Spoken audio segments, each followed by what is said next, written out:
ia dizer que os caras tinham 2 milhões. Então ele precisava de 3 milhões. E se dessem 3 milhões, ia dizer que os caras tinham 4 milhões e ele não ia atacar. O McClellan era muito querido pelos seus soldados. Os soldados entendiam que, eles eram cuidados pelo McClellan. Só que o que o Lincoln queria era uma vitória. E não conseguia. Volta e meia rolava, uns caramuças, uma batalha e tal. E davam, uma vitória estratégica da União. Mais soldados confederados morrendo que soldados da União. Mas uma vitória significativa não veio nesse início de guerra. Porque para a popularidade do Lincoln era terrível.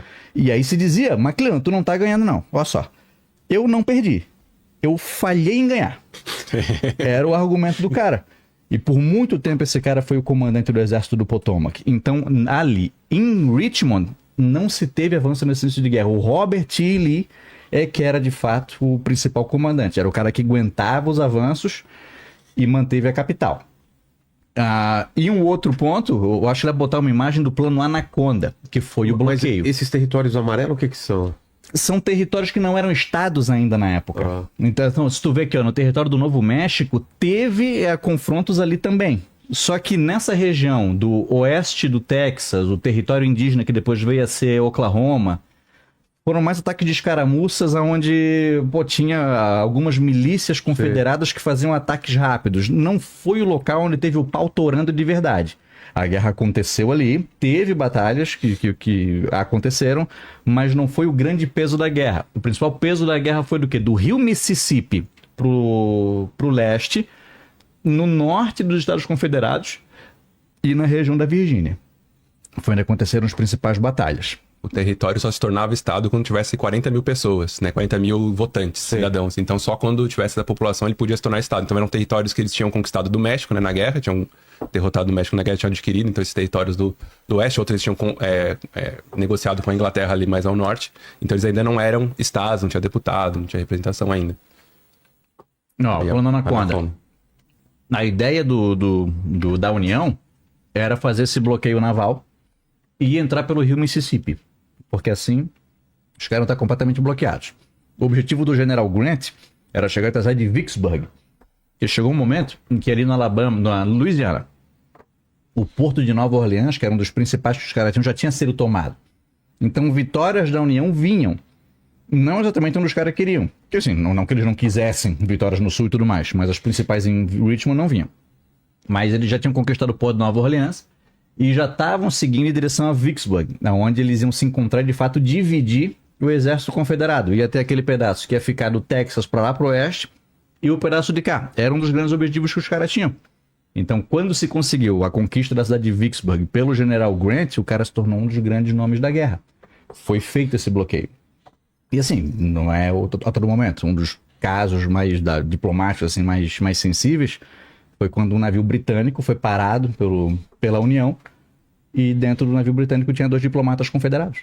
E, o que esses caras estão fazendo aqui?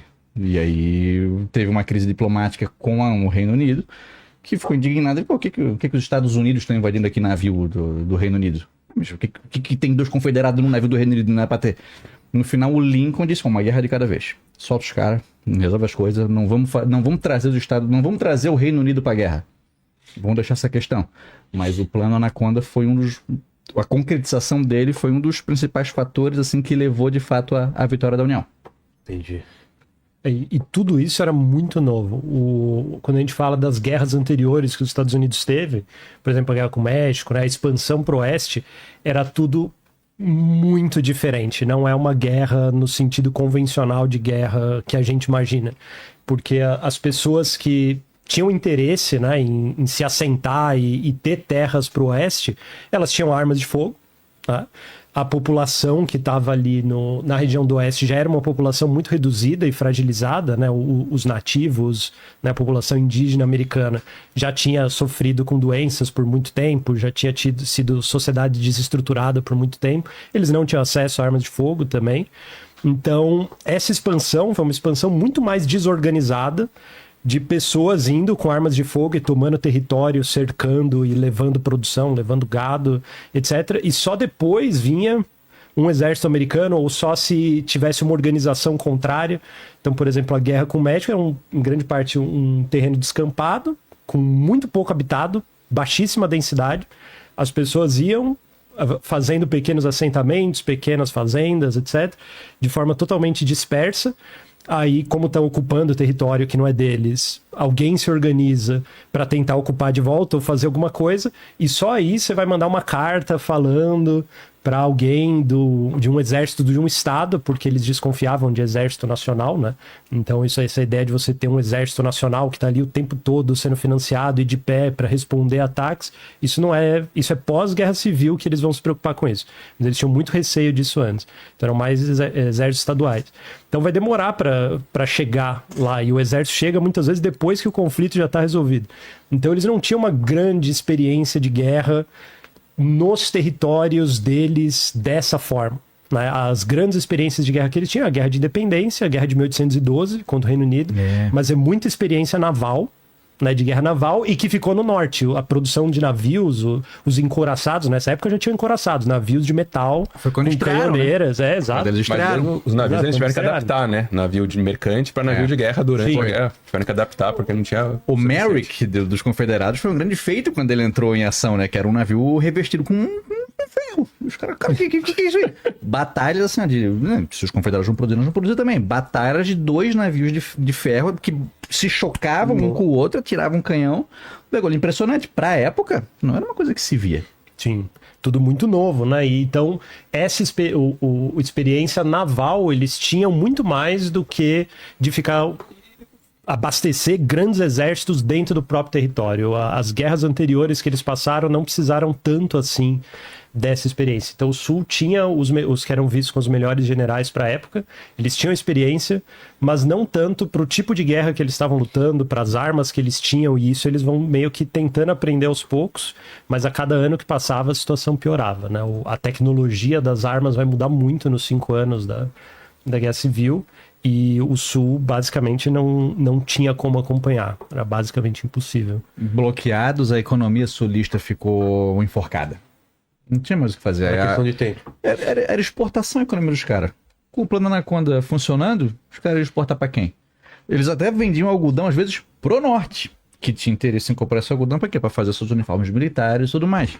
Mas a economia sulista foi pouco a pouco sendo garroteada, e a população sulista, que nem sempre todo mundo abraçou essa ideia de guerra, não era um consenso também. A população sulista começou a sentir os efeitos da guerra cada vez mais. E isso refletia nos soldados. Soldados, com o passar do tempo, foram ficando mal armados. Tinham soldados descalços, com pouca roupa, e lutando no norte, porque às vezes era muito frio. Então, se viu que a glorificação da guerra, muita gente entrou nela, porque, maneiro, vamos ver, é uma aventura diferente, né? Um cara no interior do Mississippi, que entendia, vou lá pro norte, vou matar os Yankees. Ele, uma ideia gloriosa de guerra, viu que não tinha nada de glorioso em morrer com a cara na lama. Então, foi uma guerra que mudou bastante o pensamento de uma guerra também para esse pessoal. E da parte, eu não sei se tem as imagens, eu compartilhei 2 imagens da parte de como que funcionava a arma que eu expliquei para vocês, né, do mosquete, mas queria mostrar também o que vai mudar, né? Então esse é um mosquete, né? Então é um mosquete típico dessa época da Guerra Civil Americana. Esse é um print da minha tese do doutorado, né, que eu trago isso como exemplo. Aí a parte de carregamento da bala. Eu acho que tem aí outra imagem. Aí, né, o processo de carregar. Então era isso, a pólvora, né, um saquinho de pólvora, a bala, o projétil que era lançado, ele era aquela bolinha de metal. E aí o que é importante aqui, do ponto de vista econômico, né, dessa questão da logística da guerra? Esse mosquete era feito à mão, né? E esses projéteis também era tudo feito à mão. Então, o que acontecia? Se, por exemplo, tem uma batalha, vamos supor, 5.000 homens contra 5.000, e um dos lados ganha de forma esmagadora sobre o outro. Tá, então vai ter lá 5.000 mosquetes do outro lado. Você vai conseguir usar essas armas. Sim. Porque é tudo feito à mão, né? É o mesmo saquinho de pólvora, né? É o mesmo, a bala é essa bolinha de metal. Então você pegou os mosquetes, 5.000 mosquetes a mais para o nosso lado. Você consegue ir escalando as vitórias, né? Transformar uma vitória em campo em uma força material maior, ou mais recursos para a próxima batalha. Então esse é um rifle Henry de repetição. Então esse já foi uma arma que foi usada na Guerra Civil. Eles não conseguiram, mesmo eles produzindo isso durante a época da Guerra Civil, uma tecnologia nova que surge mais ou menos nesse período, era bem mais caro de produzir, então eles não tinham igual quantidade dos mosquetes. Mas o que você já percebe aqui? Olha o projétil dele. O projétil dele é a cápsula de arma que a gente está acostumado a ver, né? Que é todo metálico, né? E aí a pólvora está dentro da parte de trás e o projétil em cima, ele não é uma bolinha, né? Ele tem um formato exato para prender aquela pólvora. Por que isso é super relevante? Primeiro, esse rifle Henry, ele consegue disparar por volta de 20 tiros por minuto. Contra os 2 a 4 do mosquete. Então, para os caras da época, que o conceito de metralhadora vai surgir na Guerra Civil Americana também, né? Mas para os caras da época, isso aqui é quase uma metralhadora e você não precisa de experiência de batalha nenhuma. Para o cara atirar 4 vezes no mosquete, cara, ele tem que treinar. Quanto que o cara tem que treinar para conseguir dar 4 tiros de mosquete por minuto? Agora, isso aqui, você só coloca o rifle na sua mão e vai atirando. É só você não apertar rápido demais para travar o mecanismo. Ele vai atirando, né, 20 tiros por minuto.